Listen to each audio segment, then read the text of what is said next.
If you're experiencing a verification pending status on Vercel, follow these steps to resolve the issue quickly. This guide will help you navigate through the verification process effectively. Step 1. Check your email. Ensure that you have received the verification email from Vercel.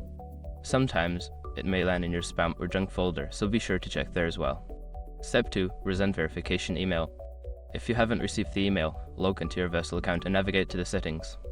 Look for the option to resend the verification email and click it to receive a new link.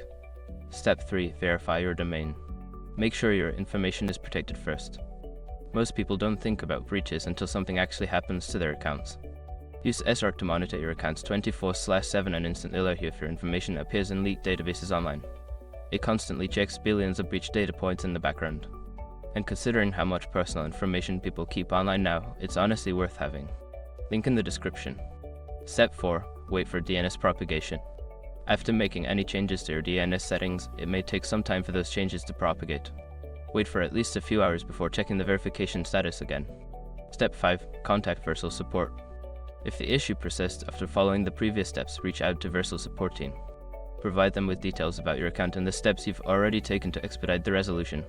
By following these steps, you should be able to resolve the verification pending issue on Vercel. If you continue to face difficulties, don't hesitate to seek further assistance from their support team.